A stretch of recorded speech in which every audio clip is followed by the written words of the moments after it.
Dr. Amos Wilson told us, we have a school system that is based upon the psychology of white children and white people. If we are trying to educate our children in that system, they are bound to fail. The very structure of the educational system itself is based upon a white model, and therefore it has a built-in failure mechanism for Black children, one way or the other. Dr. Bobby Wright told us, in their relationship with the Black race, whites are psychopaths, and their behavior represents an underlying biologically transmitted proclivity with roots deep in their evolutionary history. The psychopath is an individual who is constantly in conflict with other persons or groups. He is unable to experience guilt, is completely selfish and callous, and has a total disregard for the rights of others. One of the best methods that can be used to measure the psychopathic traits of the white race is observing and analyzing their universal overt behaviors and attitudes towards Black people. Psychopaths simply ignore the concept of right and wrong. By ignoring this trait in the white race, the lack of ethical and moral development, Blacks have made and are still making a tragic mistake in basing the worldwide Black liberation movement on moral suasion. It is pathological for Black people to keep attempting to use moral suasion on a people who have no morality, where race is the variable. Acclaimed author Dante King invites you to purchase his book, Diagnosing Whiteness and Anti-Blackness, by going to his website, www.danteking.com, or Amazon, Barnes & Noble, and any other major book retailer.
Toni Morrison told us that the people who practice racism are bereft, that there is something distorted about the psyche. It's a huge waste, and it's a corruption and a distortion. It's like a profound neuroses that nobody has examined for what it is.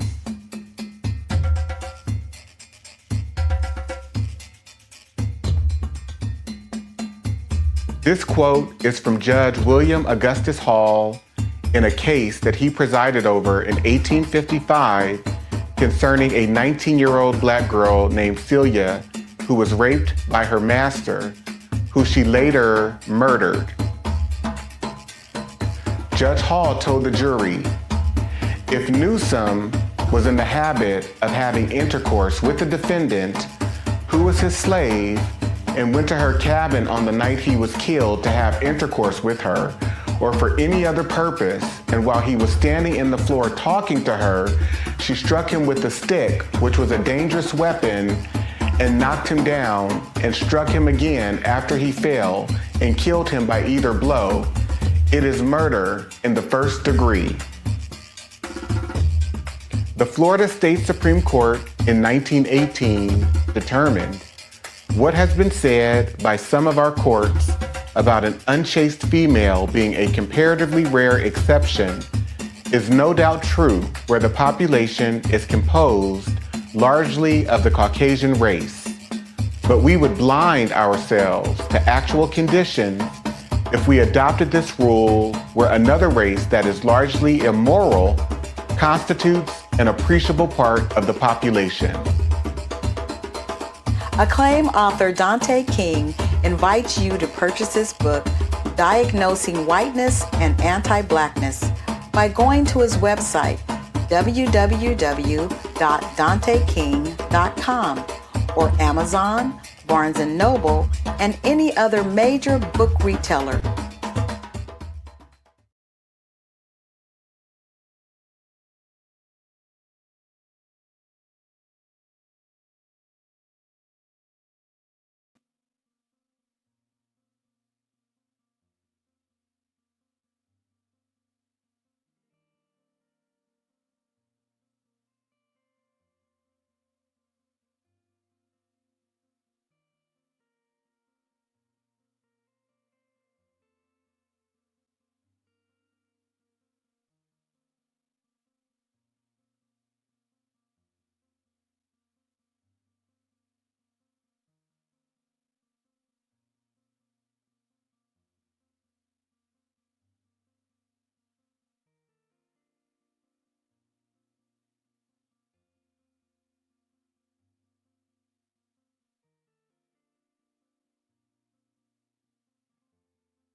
The 1969 Casual Killing Act established, whereas the only law in force for the punishment of refractory servants resisting their master, mistress, or overseer cannot be inflicted upon Negroes, nor the obstinacy of many of them be suppressed by other than violent means, be it enacted and declared by this grand assembly, if any slave resist his master or other by his master's order correcting him, and by the extremity of the correction should chance to die, that his death shall not be accounted a felony, but the master or that other person appointed by the master to punish him be acquitted from molestation, since it cannot be presumed that premeditated malice, which alone makes murder a felony, should induce any man to destroy his own estate. A wise doctor once said, white supremacy is diagnosable in individuals, systems, and society as a whole. Any idea of someone who is fundamentally superior based on race, appearance, wealth, anything is delusional thinking.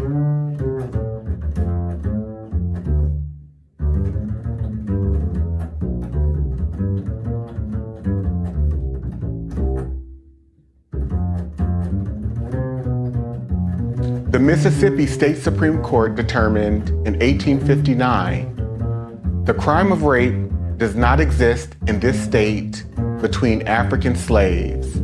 Our laws recognize no marital status as between slaves. Their sexual intercourse is left to be regulated by their owners. The regulations of law as to the white race on the subject of sexual intercourse do not and cannot, for obvious reasons, apply to slaves. Their intercourse is promiscuous, and the violation of a female slave by a male slave would be a mere assault and battery. Acclaimed author Dante King invites you to purchase his book, Diagnosing Whiteness and Anti-Blackness, by going to his website, www.danteking.com, or Amazon, Barnes & Noble, and any other major book retailer.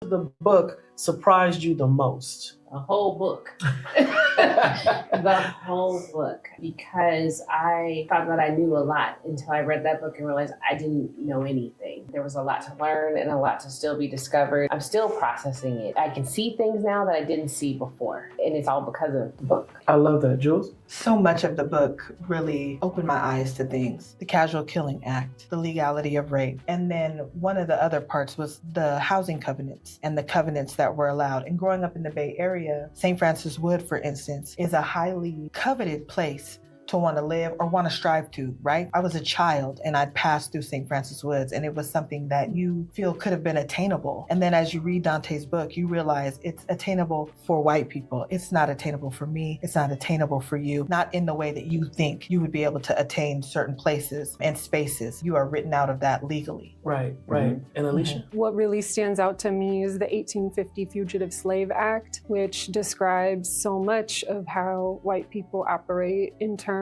of that act deputizing all white Americans to serve as white racial police against African Americans, whether they're freed or enslaved, and getting incentivized by bounties, by slave auctions to surveil and police and criminalize Black people, and how that persists today, the obsession with it. The author of the book, some time to speak directly to the audience. Tell them what you know they need to hear and the takeaway from these 10 episodes that wonderfully, thoughtfully, and lovingly unpack the chapters of your work. The last thing that I would like to leave all of you with is a call to action. Read the book, study the book with your friends and family. Take it one chapter at a time and highlight, read, reread the information contained in each of the chapters, as well as the reflection questions that are at the end of each chapter, because we have to understand we've normalized violence against African American people. We have lost all regard of our humanity towards African American people. This is a call to action to regain a sense of your own humanity in regards to how you come to knowing, understanding, making meaning about who you are in relationship to Black people, and how have you been tainted and corrupted by white rulership and white racial control. This is a lifetime journey for me. I know that I will be in recovery from white supremacy and anti-Blackness throughout my entire life. And so I'm calling us to be greater people, greater advocates for each other, greater in our understanding. So thank you so much for being a part of this experience. I hope it serves you well. I hope it serves your family well. I hope you can go out and be recommitted to supporting, uplifting, believing Black people. Thank you.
Free. We're not on plantations. We're not indentured servants. Well, that's We're not unfortunate. slaves. Yeah, I know. Yeah.